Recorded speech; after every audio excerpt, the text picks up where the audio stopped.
Hopefully you can see that. That's just Zhongguo in Chinese. And I'm walking over across this block here. And I'm in Chaoxian, North Korea. So this is North Korea.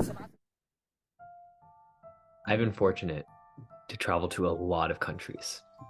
17 to be exact. But the more countries I go to, the churches start to just look like churches. And all the temples begin to just blend together. So I wanted to experience something new. I wanted to go to North Korea. So from Canada to North Korea was a pretty long trip. First, I drove 1.5 hours from my house to Toronto Pearson Airport and flew 14 hours to Beijing. From Beijing, I traveled to Tianjin to meet my relatives and to catch a flight to Dalian, where we would then begin our drive to the North Korean border. In a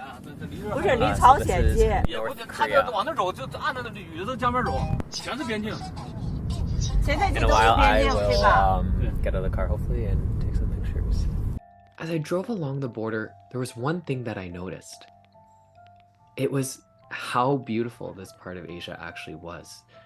Well, in China, near the border of China and North Korea, it was just full of forests.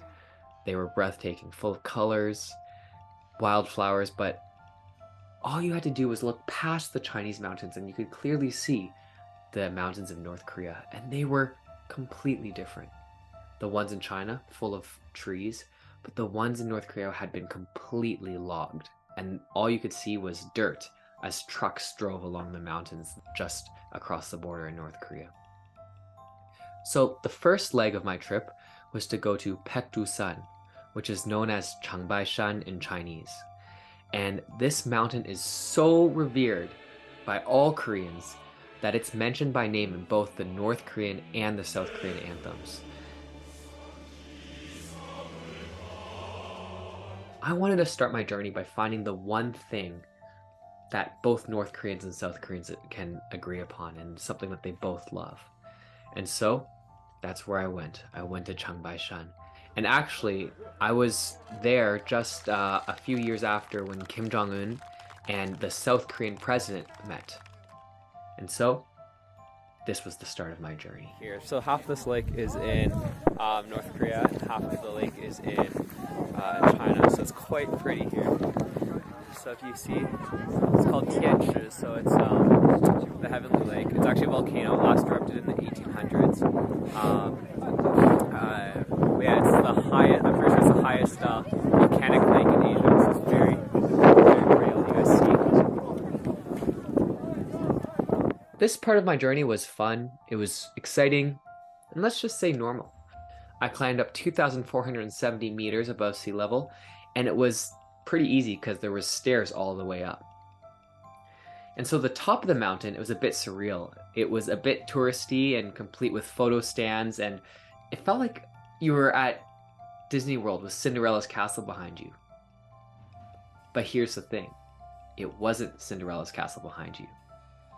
It was actually North Korea.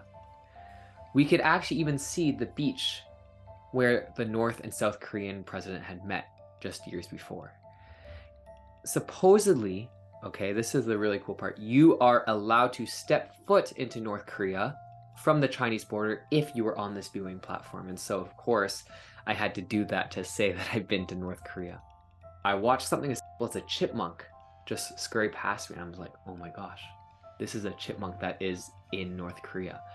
And so I was just absolutely mesmerized by this thing. So Pekdusan was beautiful. It was just absolutely unreal. Look at these views. I think whether or not you are interested in North Korea at all, definitely just from a simply aesthetic standpoint, beautiful. And so on to my next destination.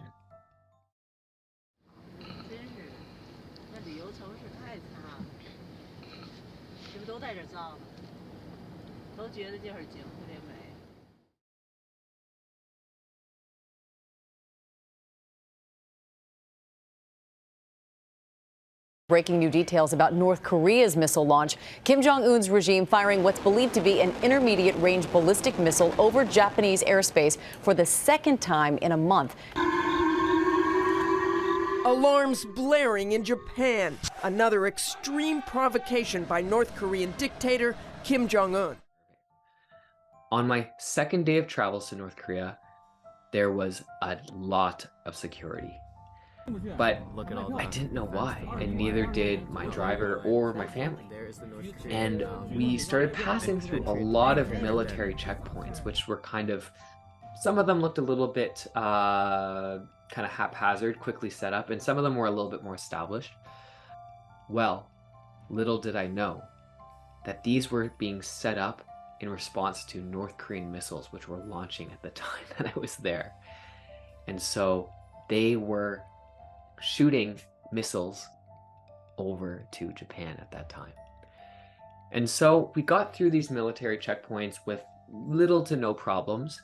And it was not often that foreigners had made it this close to the North Korean border. I showed them my passport, and the military workers at these checkpoints, they didn't even know what country Canada was. They looked at it and they had no idea. Despite this, everything was going all right. But then we got stopped. So two guys that looked like these guys from China's 安全局, which is kind of like China's FBI. They pulled us over at just some random rural gas station. They asked for my ID again. I gave them my passport, and thankfully this time, at least these guys knew what my passport was. And so they asked me, 你现在要做什么呢? 你现在干什么呢? And I was like, 我是想来这边看看而已，就是没有什么。I was like, there's nothing really that I'm doing here. I just want to check out the area. I guess my passport photo doesn't look too convincing, along with the situation with the North Korean missiles. And so the Chinese FBI, what they decided to do was they were going to follow me step by step for the rest of my trip. Everywhere I go. And I'm not joking, they followed me everywhere I went. Because I, a foreigner from Canada, was attempting to get to the North Korean border just hours after North Korea shot missiles over Japan. The Chinese Secret Service thought I was a Western spy. So yeah, I was told by them, okay, number one, do not take any photos of North Korea. Do not have your photo taken with you and North Korea. And I did manage to sneak a few videos and photos, and so I'm going to share them with you guys here. Okay, so the car behind me, you guys can see. It's a white car. It's not focusing. There it is. Has been following us all night. So. I think it's really interesting. Yeah, it's following us. Everywhere. Yeah, and they're saying I'm not allowed to take a picture of North Korea. I have taken a lot already. And I'm not allowed to take a picture, like other people aren't allowed to take pictures of me where I am right now. Super interesting. Wow. So he's still following us. Oh yeah, he's really close now. I better stop videotaping. And so here I am, we're driving, and the Chinese FBI would start to call my driver every few minutes. Okay, where are you guys going? What are you doing now? The weirdest thing was that my driver could tell that there was a third person on the line on the phone calls. So were our phone calls being tapped by the Chinese government? Or were they being tapped by the North Korean government? And that is something that, to this day, I don't know. And so as we drove along the border, my Google Maps actually showed that I was in North Korea at times, which was really cool. Right now I'm near the North Korean border. There's people following me. They don't want me to take pictures or anything. I'm not allowed to go outside the car and take pictures either. So so there's people following me right now. Everyone's a little bit nervous, but across what you're seeing right now is North Korea. That car with all the dust is North Korea. Looks like there's a bus and a truck. All the roads are dirt roads. the mountains are stripped for most of their trees. 这花漂亮啊！我也停那儿上里边照张相，完了顺便往那边不也能取景吗？人叫照吧，别给你惹事儿。在这里照他不管。 Oh yeah, 那 so 不对山那边了吗？ videos will be seldom at this point.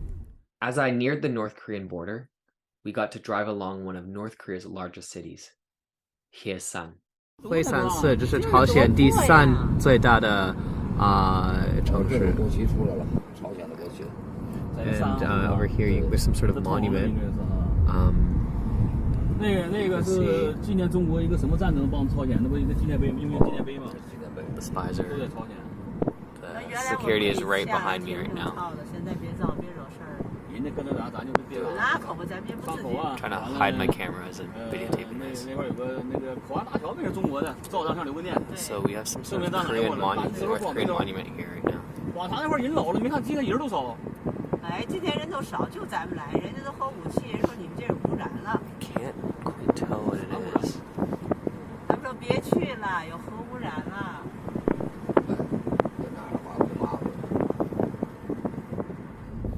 还叫我们也上1号安全局，这事儿闹的。现在信息社会快极了啊！快，马上咱们俩的信息就得核对，他的信息。你尝叔叔这水了吗？啊，好喝，好喝。好喝，接着喝。嗯。这是东关园，就是现在局势紧张，都不让上了。哦。 Where you can see the Korean characters. 咱们还得回原道回来。原道回。There's that. You can see a thing where they watch to make sure people aren't jumping over the river. 饿吗？不饿，我们早晨早点吃，吃的多。要回你们愿意炖个鸡。这样的人叫什么？这样的人叫什么？安全局。安全局啊，他不跟着哦，还跟着。他就是那个中国最高的安全机构的。是吗？嗯。 专门抓间谍的，抓间谍的，跟经常派出所还不一样。他就像特工一样，特工，中国特工这是。这是中国。这个是海关大桥吗？前面哈。一会儿咱到正面去。 This is the bridge between North Korea. Oh, there's the flag. There's the flag. 能走到桥中间来。 There's the flag between North Korea and, or there's the flag of North Korea, and this is the bridge that connects North Korea and China. Look at all the fence, the barbed wire, not letting you go in. There is the North Korean entry into North Korea right there. In this city, I saw everyday things. I could see a woman walking down a road with an umbrella. I saw construction workers taking a break and having lunch. Seeing these simple things were amazing to me because they weren't the imagery of North Korea that I had seen on Fox News or CNN.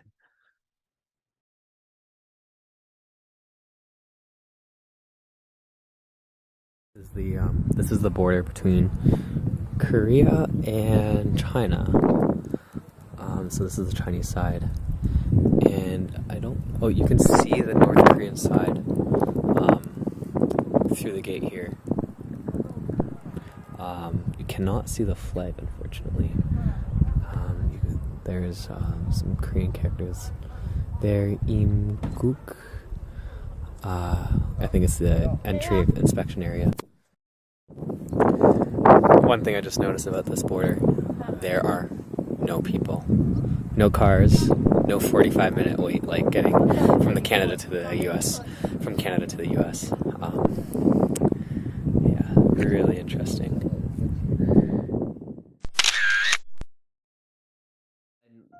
So when I got to the border, there was a lady that was selling cutlery, dollar bills, and other goods from North Korea, including 2 books of stamps and some books of coins.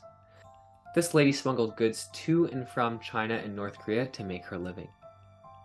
And this lady was essential to the lives of North Koreans, and especially to the people who lived in Hyesan, because she would bring essential goods like oil, salt, and rice, and she would trade and sell these with the North Koreans there. So I bought some North Korean money. So here you can see Kim Il-sung at the top here. You can see Kim Il-sung. And you can see some other depictions of soldiers, people. We also have some coins down here, and you can see here that they actually use the international year, which is really interesting to me, considering how secluded the country is and how a lot of Asian countries actually will use their own year system.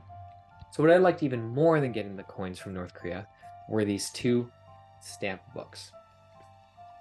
So you can see here, we have the pictures of the North Korean regime. And yes, you do have the classic communist photos.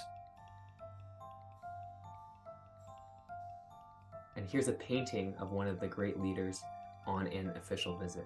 But the other thing that we have too is we have some beautiful, beautiful North Korean artwork here, which is very similar to the artwork that you would see elsewhere in China and South Korea. Absolutely beautiful. So after visiting the border, I went to a tiny village in China near the border, which was inhabited by ethnic North Koreans. Compared to the Chinese people who lived in the area, these North Koreans were sadly much more poor. For example, I saw a demolished house, and I just saw two 60-year-old women in the beating sun just sorting rocks. I also had a chance to go to their homes, and the one thing that I noticed was none of their homes had any chairs. This might be a cultural thing, but it was definitely a change from what I saw in China. They seem to live very simple lives. I even saw someone growing corn on their property. The most shocking thing that I saw in the North Korean village was seeing dog restaurants and butchers. So I wandered into a butcher shop and I could hear the dogs behind the shop.